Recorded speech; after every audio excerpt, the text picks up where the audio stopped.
Juostos yra vieni seniausių lietuviškų audinių. Pagal gamybos techniką jos yra vytinės, austinės rinktinės bei kaišytinės, megztos ir pintinės juostos. Pintinės vienos seniausių, paplitusios Lietuvos šiaurinėje ir iš dalies vidurio dalyje, apie Pasvalį, Biržus, Joniškį, Panevėžį, Šiaulius, Pakruojį. Šios juostos pinamos pirštais iš vilnonių siūlų, kurių spalvos tradiciškai atitinka aukštaitiško kostiumo spalvas. Žalios ir raudonos derinį papildo geltoni, tamsiai violetiniai ir kitokie tonai. Tačiau pintinių juostų audimas žavi ne tik aukštaites. Iš Dzūkijos kilusi folkloro ansamblio vieši dainininkė ir pirmoji vadovė Gražina Žebelienė šiomis juostomis susižavėjo prieš gerus 2 dešimtmečius. Pradėjusi nuo vytinių juostų, netrukus išmoko ir pintinių technikos. Juostos atsirado kartu su folkloru mano gyvenime, todėl kad reikėjo įkūrus ansamblį, reikėjo tautinių rūbų, kur juos nusipirkti ir kur juos gauti dar tais laikais prieš 25 metus prieš. Nelabai žinojom kur. Tai pradėjau nuo vytinių juostų. Atėjo mano viena vytinė prie būgno pririšta.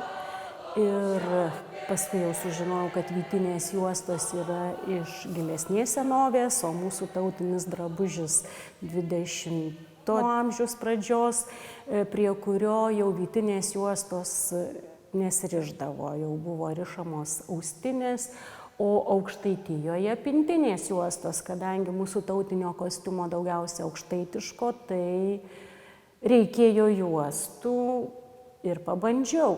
O pačią pirmą juostelę rišti pabandžiau dar studijų laikais, gyvenau kambarį kartu su taikomųjų darbelių mokytojom, studentėm, tai joms reikėjo pagal programą rišti tas juosteles ir aišku, man kaip mėgėjai viską pabandyti buvo labai įdomu. Tai vat prisiminiau kažkada tai tą techniką ir pirmą juostą pyniau, aišku, labai ilgai, bet kitos jau greičiau. Tai vat ir jeigu grįžti prie šaknų, dzūkiškos juostos yra audžiamos. Tai austi irgi esu pabandžiusi, bet nepapuolė į mano rankas dar staklės juostų audimo, kai papuls, tai tikrai ausiu ir dzūkiškas juostas. Mano abi močiutės audė ir mano mama audė. Audė lovatieses ir staklės visą laiką žiemą stovėdavo pas mus namuose. Tai kitos 2 sesės kažkaip nedraugavo su tais siūlais, o man buvo labai įdomu, aš visą laiką prišokdavau paausti, aišku, mama nedavė, bet jau kai paaugau, tai didžiausias įvertinimas buvo tai, kad man leido austi 4-nytą ir net esu vėrusi 4-nytą kartu su savo močiute. Aš skaičiau raštą, o močiutė vėrė. Aš turiu abiejų močiučių stakles, bet laiko joms pastatyti ir progos neatsiranda. Dar neprarandu vilties, tikriausiai kada nors išsitrauksiu. Pintinės juostos gali būti gaminamos dvinyčio, rombinio arba eglinio, milinio eglinio arba milinio kryžminio pynimo technika. Visi raštai išgaunami pynimo būdu, tai va dažniausiai siūlas su siūlu kryžiuojasi ir turim rombą, turim eglutę, turim mažesnius tuos rombus, aišku, čia tas milinis pynimas ir nedaug siūliukų, tai ir turim tą tokį šarkakojo pynimą, man irgi jisai patiko, įdomus buvo išsibandyti, bet tai va siūlais ir kontrastais tie raštai pasidaro. Tai va tavo eglutės juosta pinama į vidurį su viena pusė siūlų, tada su kita pusė, vidurį persikryžiuoja siūliukai, tai užveržiama, patempiama ir tas apatinės siūlas kaip ir pasislepia, lieka va šitas va siūlas, kuris eina viršum. Savo spalvą duoda ir susiklosto tas visas raštas eglute. Va taip va patempi ir užsiveržė siūliukas ir tas va po apačia vos yra tik tai matomas, o viršutinis siūlas sudaro raštą. Labiausiai patinka juostą austi konkrečiam žmogui, sako Gražina, parenkant spalvas, improvizuojant, tačiau nemažiau įdomu ir rekonstruoti autentiškas juostas. Rekonstrukcija yra va šitos va juostos ir dar kažkur turbūt jau iškeliavusi. Tai jos yra iš muziejaus fondų ir siūlai, ir spalvos, ir pats pynimas. O kitus, kažkas ryšį juostą nužiūriu ir noriu atkartoti tą techniką arba siūlų spalvas išdėstymą. O kad atkartot, aišku, daug maloniau daryti daiktą, kuris, tarkim, istorinis yra ir kuris rekonstruojamas. Bet darydama juostas, pirmas juostas, aš vis tik tai galvojau, kad žmonės darė tai, kas jiems gražu ir pagal savo intuiciją ir nesivaikydami kažkokių tai ten, negalvodami apie raštus, jų reikšmės ar spalvas, o tiesiog, kas žmogui gražu. Pasiėmi siūlus į saują, prieš darydamas, užmesdamas juostą ir žiūri, kaip jie dera. Ir greičiausiai ta juosta vėl pasidaro pagal nuotaiką, kokios būklės, kokios nuotaikos tu esi. Kartais norisi ryškios juostos, kartais norisi ramios kaip šita. Man jinai labai graži, bet nieks jos nenori ryšėti, nori ryškesnių. Va šita va iš Zarasų krašto nužiūrėta juosta. Įdomu yra tai, kad siūlo kryptis keičiama viduryje juostos. Ir va tas va baltas siūlas, jeigu pasižiūrėsite, jis nepraeina kiaurai visą juostą, paeina iki vidurio ir vėl grįžta atgal. O va šitos juostos, rombinės juostos, jos siūlas eina nuo krašto iki krašto, pasiekusios kraštelį keičia kryptį ir vėl keliauja atgal. Tai bet šitą dvinyto techniką pasibandžiau milinio pynimo techniką, pasibandžiau su krypties keitimu.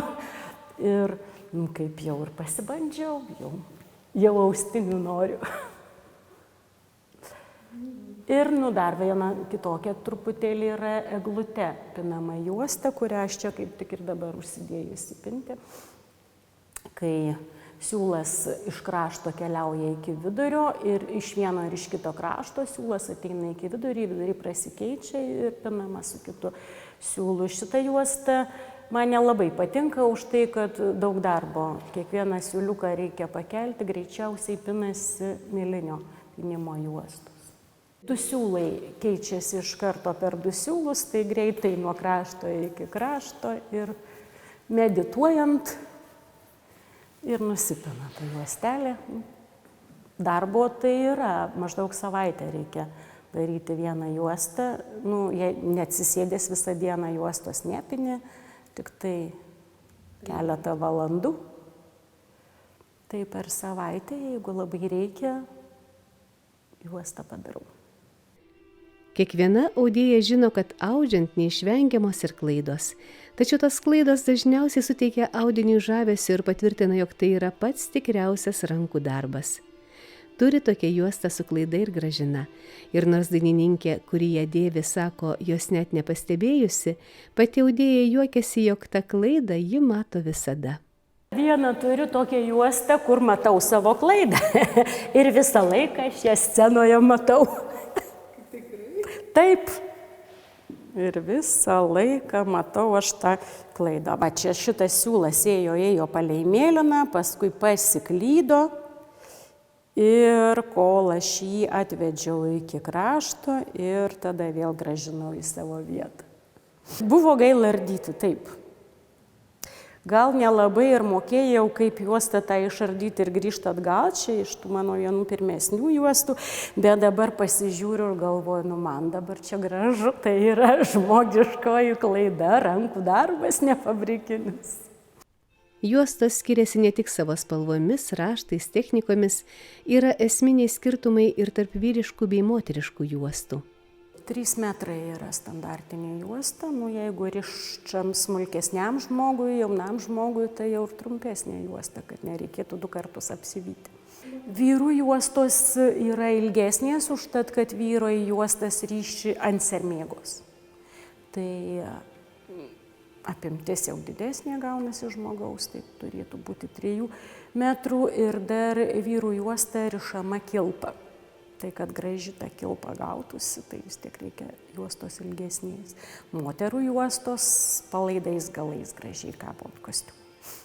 Moteriška juostelė yra siauresnė, vyriškos juostos yra platesnės ir spalvos ramesnės vyriškų juostų yra truputėlį kontrastas mažesnis tarp siūlų parenkamas. Bet vyriškam kostiume juostelių reikia daugiau ir batų juostelės, ir skrybelės juostelės, vyrus reikia papuošti. Juostoms, nežiūrint jų spalvas ar technikas, yra priskiriama ir apsauginė reikšmė. O kad tai tikrai veikia, pasakoja ir Gražina. Sugalvojau padaryti juostą konkrečiam žmogui, vaikui. Ir toks didelis begalinis noras buvo tą juostą greitai padaryti, kad aš ją turbūt padariau per 2 dienas ir skambinu mamai, kad padariau juostą ir norėčiau atiduoti. Ir paaiškėja, kad tam vaikui yra daroma operacija. Tai va tokia kažkokia mistika, kad labai norėjosi kuo skubiau nuausti juostą. Ir tokią šviesią juostą norėjosi daryti, pagalvojau, kad ne berniuko spalvos, bet vat būtent tos spalvos gulėjo juosta. Kiekvienos audėjos kūrybinio kelio pradžioje yra mokytoja. Mokytoja turi ir Gražina Žebelienė. Savo juostų mokytoja tai laikau Lilija Kudirkienė, iš kurios knygutės ir išmokau to juostų vyjimo pradmenų, bet iš šitų juostų į pintinės juostas persinešiau siūlų suvyjimą drugeliu, kuris labai gerai tie siūlų galiukai juostose. Jie pinant labai pagreitina darbą, nereikia tempti visą 3 metrų siūlą, tiesiog permeti bumbuliuką per bumbuliuką ir labai gražiai čia viskas keliauja. Savo juostų audimo mokytoja turi ir Dalia Dambrauskienė. Vytinių juostų technikos paslapčių ją mokė Vilija Ratautienė. Šiandien Dalia sertifikuota tautinio paveldo matininkė ir seka savo mokytojos pėdomis. Dabar mano juostos jau tapo tokia kasdienybės detalė. Mūsų namuose nemažai yra juostų ir aš jas paimdama kitą kartą nesusimastau, bet tie simboliai, kurie ten yra išausti, jie kažką kalba. Ir tai yra, man atrodo, toks kalbėjimas į pasąmonę, mūsų pasąmonę kalba simboliais. Tai yra tai, kas ne visiškai galima suvokti, bet kažkoks apie gyvenimo prasmę, apie pamatinius dalykus kalbantis daiktas. Tai suprantu, kad man šitų simbolių labai reikia savo kasdienybėj. Jie mane palaiko ir jie man suteikia prasmę. Jūs jaučiate tai? Taip, aš jaučiu tą stiprybę, kuri ateina. Nes visi tie ženklai tai yra tam tikras palinkėjimas, tam tikras gero linkėjimas. Tarkim, kaip rombų grandinėlė yra kaip gyvybės medžio simbolis. Gyvybės medžio tai yra apie gyvybę pačią. Ir mes dažnai jau net nebežinome tų ženklų prasmės, bet jie kalba. Arba zigzagai, kaip tekantis vanduo, vėlgi gyvybės tekėjimas. Arba roželės išaustos, tarp kitko parodysiu roželę, kaip gyvybės medžio žiedai. Tai va, gyvybės medžio pats gražumas, pati meilė. Va, ir aš tikiu, kad tie ženklai jie savo duoda, jie pastiprina. Šitą juostą su vėželio ženklu aš ją nusiaudžiu tada, kai laukiuosi savo 4 vaikučio. Man kažkaip labai norėjosi vėželio. Toksai žemiškos gyvybės simbolis, pagal mitologiją. Tai va, ir aš, kai laukiuosi nešiau, ir jinai mane sustiprino tą juostą. Vytinėmis juostomis Dalia susižavėjo prieš keletą metų. Ją patraukė ši pati seniausia juostų audimo technika. Šitas audimas, šita technika yra iš tikrųjų labai sena. Skaičiuojama, kad jai daugiau negu 6000 metų. Ir nenuostabu, iš tiesų pats audimo įrankis yra ganėtinai paprastas, nesudėtingai sugalvotas, tai tiesiog medinės arba žalvarinės kortelės, kaladėlės tokios, ir jomis audžiama. Staklės audimo jau atsirado žymiai vėliau. Dėl to šitos juostos jos labai labai senyvos ir ne tik baltiškoje kultūroje. Pavyzdžių yra randama ir kitose pasaulio kultūrose. Dalia ne tik vytinių juostų audėja, ji ir sutartinių giedotojų grupės narė. Juostos ir sutartinės labai panašios, sako audėja, ir paaiškina kuo. Vienas dalykas gal tas atsikartojantis ritmas, ta meditacija. Netgi mačiau mokslininkų, kurie tyrinėja sutartines, tie ritmai ir juostų raštai, jie labai panašiai atsikartoja. Netgi rinktinių juostų tas vadinamas rinkimas ir yra sutartinėse irgi tas pirmas balsas, kuris sako rinkimas, irgi toks tam tikros sąsajos. Tai taip, man tai labai siejasi. Pati vytinių juostų audimo technika nėra sudėtinga, sako Dalia, o jos rankų laikančių siūlus ir kaladėlės judesiai primena audimą staklėmis. Smagiausia yra tai, kad galima juostą vis laik pasiimti su savim kartu, bet kur. Į krepšį ir važiuoti ar gamtoje, ar namie, bet kur.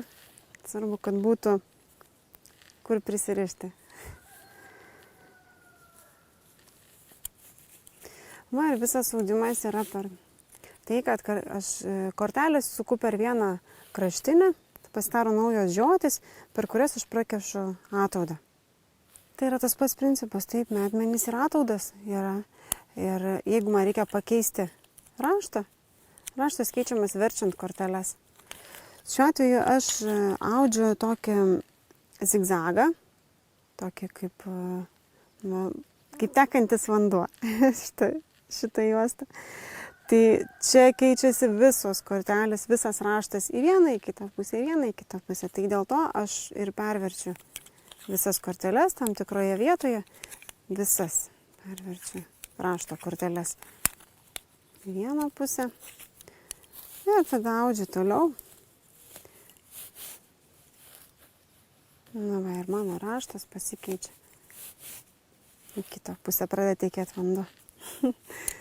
Kai baigėsi mano ataudos siūlas, o dabar man jau baigėsi, tiesiog dedu kitą ir audžiu toliau. Paskui tos likusius galiukus reikės nukirpti, jau kai bus jų juostos užbaigimas.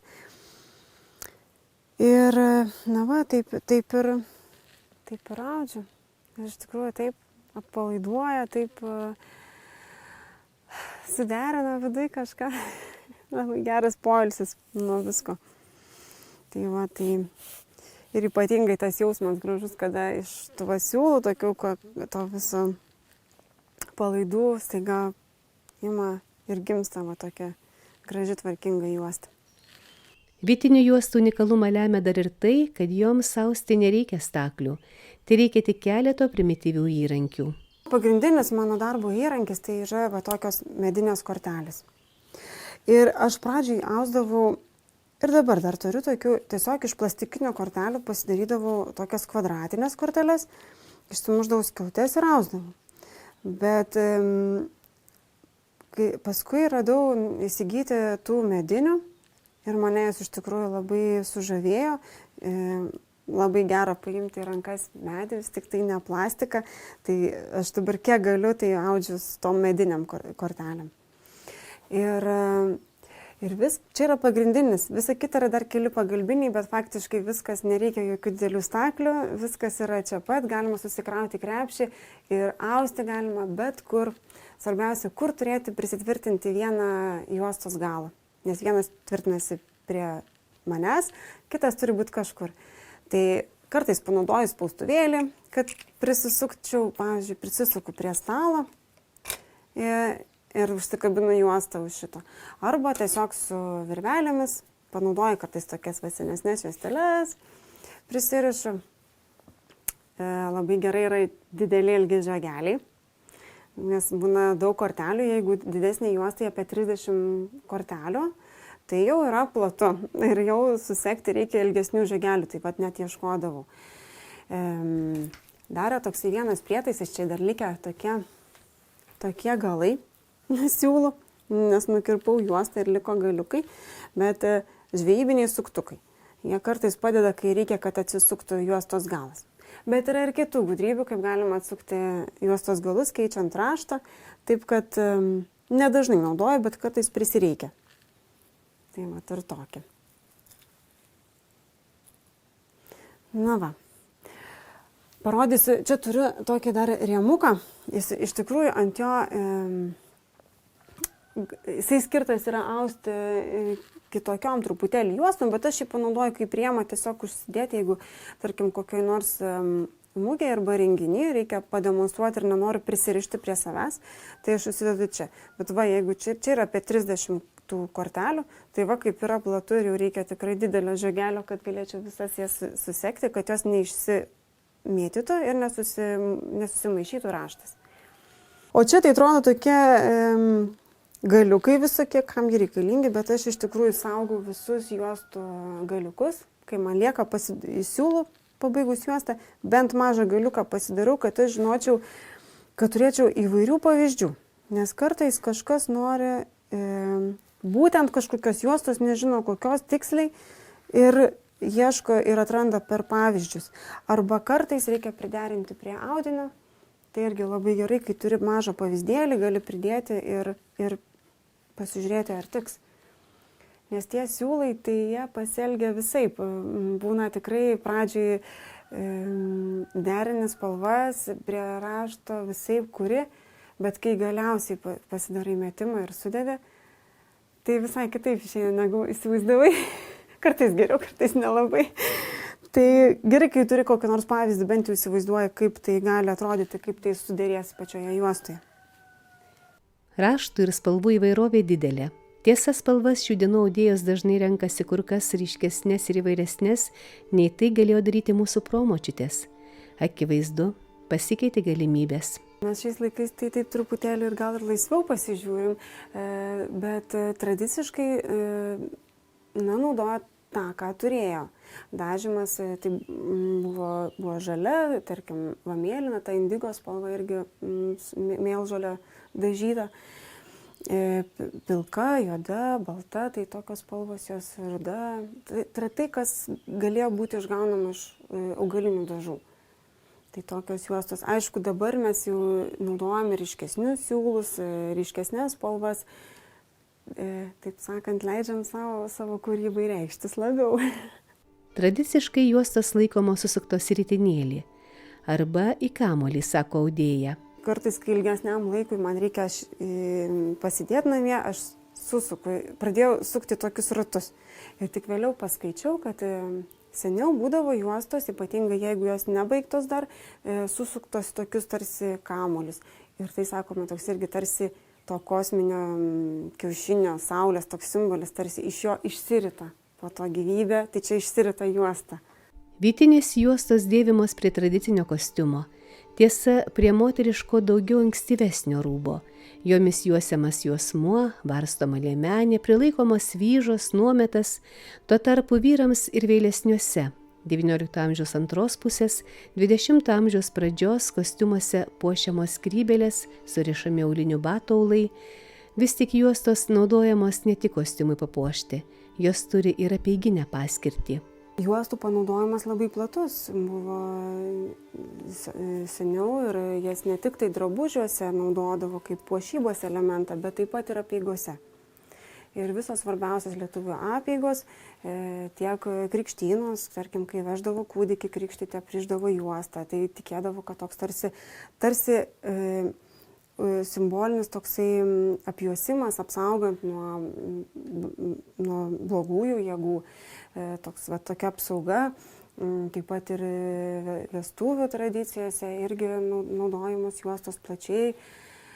Jaunamartė ateidavo, pirmąjį rytą apeidavo namus ir aprišdavo juostomis, kur eina ar prie šulinio, ar dar kažkur, tai toks tarsi irgi kaip erdvės prisijaukinimas, tam tikras kaip palinkėjimas, taip kad viskas gerai sektųsi.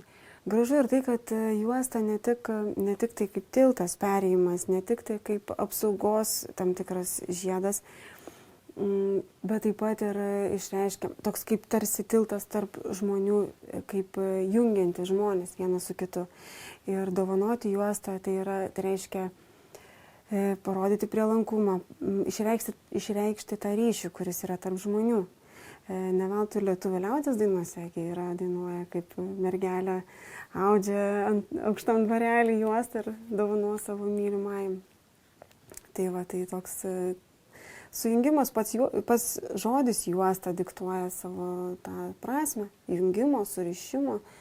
Kad juosta nenueitų užmarštin, kad neliktų tik tautinio kostiumo detalė, o būtų pritaikoma dabartinėme mūsų gyvenime, Dalia kuria ir suvenyrus bei aksesuarus.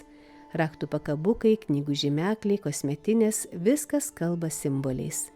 O labiausiai audėja džiaugiasi savo austais diržais. Man daug kas sako, tai kaip čia taip norisi su kelnėm eiti, čia rištis mazgais kažkaip neišeina. Tai tada mes labai ilgai su vyru ieškojom, kokią techniką pasirinkti, kaip tą diržą padaryti, kad jisai iš tikrųjų būtų praktiškas ir gražus ir dar įsiverti kelnes galėtų. Ir mūsų toks apsistojom ties tuo, įsivau sagtis, keletą rūšių turiu. Išmokau dėti metalinės akutes, gražus radau galiuką užbaigimui. Ir išėjo diržai ir yra, kas labai juos mėgsta.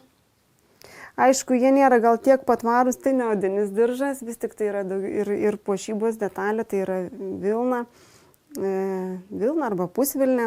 Šių diržam kartais dedu ir daugiau pusvilnės, kad jie būtų tokie tvirtesni truputį ir ilgiau laikytųsi. Bet man atrodo pavyko. Paklausta, ar svarbu išlaikyti autentiškumą, Dalia atsako. Žinot, ir taip, ir ne visai. Priklausomai kokia juosta ir kam jinai bus naudojama. Jeigu tai juostos daugiau apeiginės, tai kuo jos yra autentiškesnės, tuo, man atrodo, jos yra labiau tam tinkamos.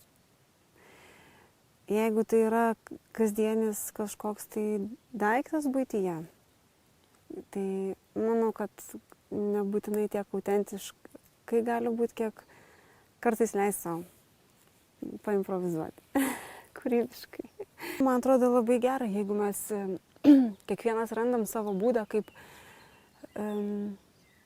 tą mūsų tautos istoriją,